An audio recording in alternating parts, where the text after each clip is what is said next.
Untuk berikutnya, di sesi yang kedua kita lanjutkan, dan ini akan berlaku untuk pertemuan-pertemuan yang mendatang pula. Kita akan bagi dua sesi.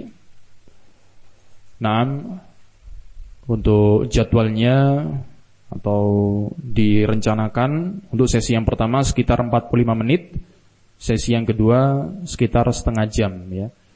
Jadi harapannya di pertemuan mendatang kita bisa mulai lebih awal, mungkin jam 8 persis ya. Sudah bisa dimulai sesi yang pertama, berakhir sampai jam 8.45. Kemudian dilanjutkan dengan sesi yang kedua 8.45 sampai 9.15 ya. Yassarallahu lana wa lakumul umur. Kita mulai. Bismillahirrahmanirrahim. Alhamdulillahilladzi arsala rasulahu bil huda wa dinil haqq liyudhhirahu 'alad dini kullihi wa kafaa billahi shahida. Asyhadu an la ilaha illallah wahdahu la syarika lah iqraran bihi wa tauhida. Wa asyhadu anna Muhammadan 'abduhu wa rasuluh sallallahu alaihi wa ala alihi wa sahbihi wa sallama tasliman mazida, amma ba'd. Ikhwani fillah, a'azzani Allah wa iyyakum. Kitab yang akan kita pelajari ini, atau lebih tepatnya kutaib, karena kitabnya kecil dan ringkas, tapi berisi fawaid yang nafisah, jamah, fawaid yang begitu besar, begitu penting, begitu berharga, yaitu kutaib yang berjudul As-Sayru ilallahi wad-daril akhirati. As-Sayru dari fi'il sara yasiru, sayr, yaitu perjalanan. As-Sayr ini masdar dari fi'il sara. Maknanya adalah perjalanan. As-Sayru ila, perjalanan menuju kepada Allah, wad-daril akhirah, dan negeri akhirat. Yang mana judul ini, As-Sayru ilallahi wad-daril akhirah, ini sebenarnya adalah judul manzumah. Judul ya, nazm, matannya berupa syair, ya, bait-bait syair yang ditulis oleh Syekh Al-Allamah Al-Imam Abdurrahman bin Nasir As-Sa'di. Sebagian menyebutnya As-Sa'di rahimahullahu ta'ala. Jadi manzumahnya, matannya berupa manzumah atau nazm ditulis oleh Syekh Abdurrahman bin Nasir As-Sa'di.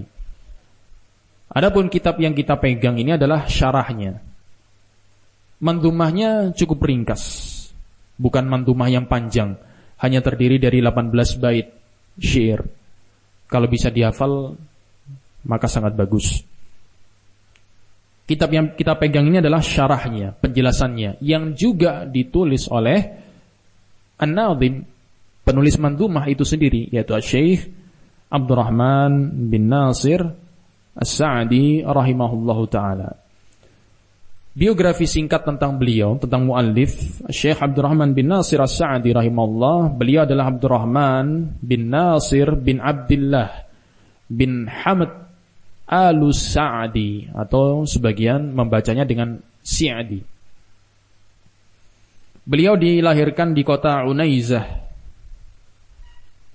pada tanggal 12 Muharram tahun 1307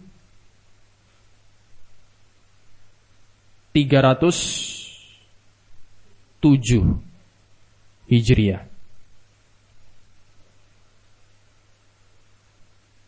Tahun 1307 Hijriah. Jadi 100 tahun lebih yang lalu, ya. Sekitar berarti berapa? 136. Iya. 136 tahun yang lalu. Kurang lebih. Ya. Beliau tumbuh besar di bawah asuhan ayahanda beliau dengan pengasuhan yang penuh dengan pendidikan Islami. Beliau dibesarkan di lingkungan ilmu. Akan tetapi Allah Subhanahu wa taala mewafatkan ayahanda beliau sebelum beliau mencapai usia 10 tahun. Jadi beliau ditinggal wafat oleh ayahnya sebelum usia 10 tahun, sebelum balik. Subhanallah ya. Kalau kita membaca biografi para ulama, banyak yang kondisinya seperti ini ternyata. Banyak para ulama kita yang tumbuh dewasa dalam keadaan sebagai anak yatim. Di antaranya juga Syekh Al-Imam Al-Allamah Rabi' bin Hadi Al-Madkhali hafizahullah juga demikian. Dan juga para ulama Ahlussunnah yang lain juga seperti ini kondisinya. Kemudian setelah wafatnya ayahanda beliau, beliau diasuh di bawah pengasuhan saudara beliau yang paling tua, yang bernama Hamad.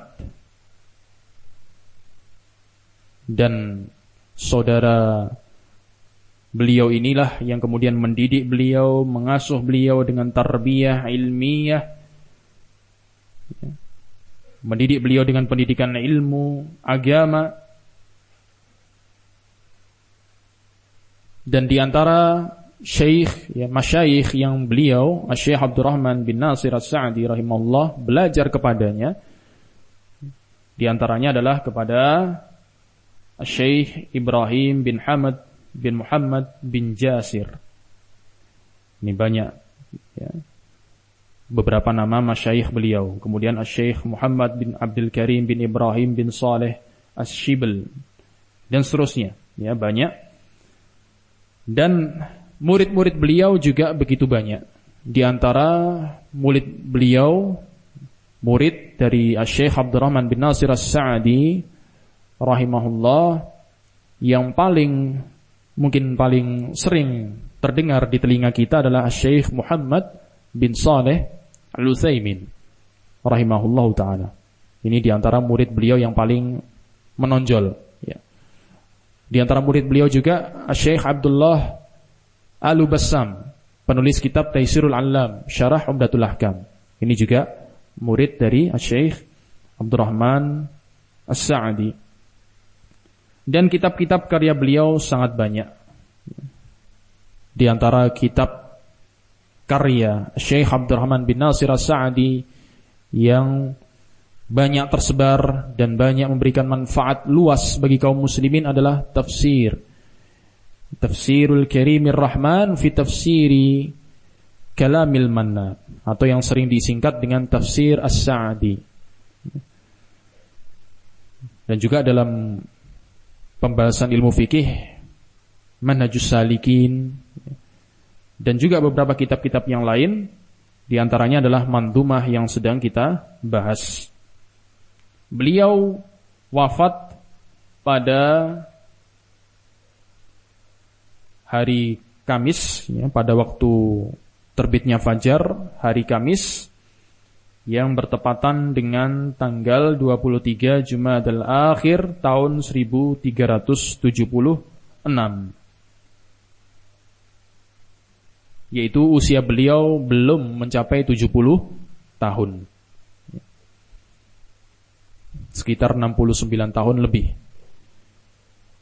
Nah, ikhwani fillah azani Allah wa iyyakum, demikian sedikit biografi ringkas tentang penulis, baik penulis Mandhumah As-Sair ila Allah wad Daril Akhirah dan juga penulis syarah.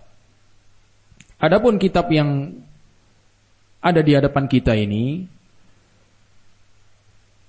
pembahasannya adalah lebih terkait pada ilmu tentang tazkiyatun nufus, atau juga sering diistilahkan dengan ilmu suluk ya.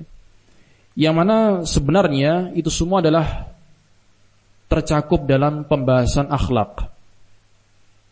Di dalam agama Islam atau dalam syariat Islam, ini semua terangkum dalam atau tercakup dalam pembahasan akhlak. Dan para ulama ahlus sunnah wal jamaah sejak zaman salaf memiliki perhatian penting terkait dengan hal ini, terkait dengan akhlak, tentang tazkiyatun nufus, tentang suluk, ya. Naam, di antaranya yang disebutkan oleh Syekhul Islam Ibnu Taimiyah rahimahullah di dalam kitab Al-Aqidah Al-Wasithiyah yang pernah kita bahas, walhamdulillah, di akhir-akhir kitabnya beliau menegaskan di antara prinsip-prinsip Ahlus Sunnah, dan ini tidak boleh disepelekan, tidak boleh diremehkan.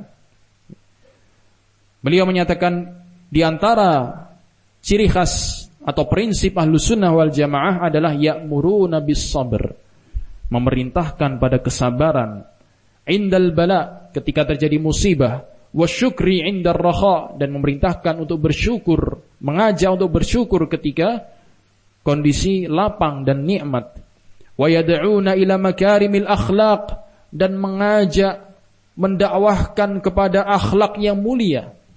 Ini tidak bisa dikesampingkan pembahasan akhlak ini, ya. Ahlus sunnah adalah orang-orang yang terdepan di dalam menerapkan al-akhlaqul karimah. Sehingga dusta kalau ada yang menyatakan itu orang-orang Ahlus Sunnah Salafi itu orang-orang yang kaku dan kasar. La, hada kadzib. Ini dusta. Bahkan Ahlus Sunnah wal Jamaah Salafiyun meyakini bahwasanya makarimul akhlaq, akhlak yang mulia di antara prinsip mereka di dalam beragama. Dan ini ditegaskan oleh para ulama Ahlus Sunnah sejak zaman dahulu hingga sekarang. Menyerukan, kata Syekhul Islam Ibnu Taimiyah, menyerukan kepada akhlak-akhlak yang mulia, wa mahasinil a'mal, dan amalan-amalan yang baik, yang bagus. Wa ya'taqiduna ma'na qawlihi sallallahu alaihi wasallam, dan meyakini seyakin-yakinnya makna sabda Rasul sallallahu alaihi wasallam, akmalul mu'minina imanan ahsanuhum khuluqa. Kaum mukminin yang paling sempurna imannya siapa? Ahsanuhum khuluqa, yang paling bagus akhlaknya. Jadi enggak mungkin kemudian Ahlus Sunnah dikatakan, ya, mereka orang-orang yang tidak berakhlak mulia. Lah, ya. Ahlus Sunnah wal Jamaah Salafiyun orang yang terdepan, orang-orang yang terdepan di dalam menerapkan akhlak yang mulia. Karena mereka meyakini akmalul mu'minina imanan ahsanuhum khuluqa. Orang beriman yang paling sempurna imannya adalah yang paling baik akhlaknya. Wa ya'muruna bima'alil akhlaq Ahlus Sunnah, kata Syekhul Islam Ibnu Taimiyah, di antara prinsip mereka adalah mengajak kepada akhlak-akhlak yang indah, yang luhur, yang mulia, yang tinggi. Wa yanhauna 'an safasifiha, dan melarang, mencegah dari akhlak-akhlak yang hina, yang rendahan, yang tercela. Ini diantara ucapan para ulama, ya, yang menunjukkan tentang pentingnya pembahasan ini. Dan ikhwani fillah rahimani wa rahimakumullah jami'an, di sana ada keterkaitan erat antara pembahasan akidah dan pembahasan suluk atau pembahasan akhlak. Bahwasanya suluk seseorang secara zahir, suluk itu bisa diartikan, ya, bagaimana tingkah laku seseorang, perilaku seseorang, ya. Karena salaka itu suluk dari kata salaka yasluku, salkan sulukan. Salaka itu diartikan adalah berjalan, sebagaimana yang disebutkan dalam hadis, man salaka tariqan yaltamisu fihi ilman. Barang siapa yang menempuh, salaka, menempuh, berjalan, menyusuri sebuah tariq, sebuah jalan di mana dia mencari ilmu padanya, sahalallahu lahu bihi tariqan ilal jannah, maka Allah akan mudahkan baginya jalan menuju surga. Jadi salaka itu bermakna berjalan, menempuh, menyusuri, ya. Ilmu suluk disebutkan maknanya oleh sebagian ulama adalah bisa dimaknakan ilmu akhlak, ilmu tentang akhlak. suluk dan akhlak secara zahir itu sangat erat kaitannya dengan akidah seseorang yang ada dalam batinnya. Akidah ya terkait dengan urusan batin, keyakinan dalam hati. Dan ada keterkaitan erat antara akidah dan suluk secara zahir. Maka setiap penyimpangan yang ada pada akhlak seseorang, pada suluk seseorang secara zahir, maka itu menunjukkan kurangnya keimanan yang ada dalam batinnya. Hal ini sebagaimana ditegaskan oleh Syekhul Islam Ibnu Taimiyah rahimahullahu ta'ala. Ucapan beliau ini di dalam Majmu'ul Fatawa. Beliau menyatakan, idza naqasat al-a'maludz zahirah al-wajibah, jika berkurang amalan-amalan zahir yang wajib pada diri seseorang, kana dzalika linaqsi ma fil qalbi minal iman, maka itu menunjukkan kurangnya keimanan yang ada di dalam hati. Jadi ada keterkaitan nih, enggak bisa dipisahkan. Ketika seseorang amalan zahirnya yang wajib berkurang, maka ini menunjukkan kurangnya iman di dalam hatinya. Fala yutasawwar ma'a kamalil iman al-wajib alladhi fil qalb an tu'dam al-a'malu adh-dhahira al-wajibah. Karena enggak mungkin tergambar, ya. Tidak mungkin tergambar kesempurnaan iman yang wajib yang ada di dalam hati, kemudian amalan zahirnya yang wajib tidak ada. Artinya tidak mungkin ketika seorang itu iman yang ada dalam hatinya itu sempurna, keimanan yang wajib itu sempurna dalam hatinya, kemudian tidak ada bekasnya, tidak ada pengaruhnya di dalam amalan zahirnya. Pasti ada keterkaitan. Begitu pula ditegaskan oleh Al-Imam Asy-Syatibi rahimahullahu ta'ala dalam kitabnya Al-Muwafaqat. Al-Imam Asy-Syatibi menyatakan al-a'malu adh-dhahirah fi syara' dalilun ala ma fil batin. Amalan zahir di dalam syariat Islam itu adalah dalil yang menunjukkan apa yang tersimpan di dalam hati. فَإِذَا كَانَ الظَّاهِرُ مُنْخَرِمًا أَوْ مُسْتَقِيمًا حُكِمَ عَلَى الْبَاطِنِ بِذَلِكَ. Kalau amalan zahirnya munkhariman, ya, ada cacat, atau amalan zahirnya mustaqim, dia lurus, maka dihukumi batinnya pun demikian. Batinnya pun dihukumi demikian. Ini diantara prinsip Ahlussunnah wal Jamaah, menghukumi seseorang secara zahir. Secara zahir dihukumi ya seperti itu. Ya. Dia ahlul ma'asi, maka kita katakan ahlul ma'asi. Kalau imannya sempurna, dia tidak akan melakukan maksiat itu. Ya. Jadi ini juga bertentangan dengan ahlud dhalal, yang mana mereka sering menyatakan, terkhusus dari kalangan Jabriyah, ya, yang penting kan hatinya, berbuat maksiat apa, tidak apa-apa, yang penting hatinya bersih. Gimana? Ya, tidak bisa. Kalau hatinya bersih, dia tidak akan melakukan maksiat itu. Demikian prinsip Ahlussunnah terkait dengan hal ini.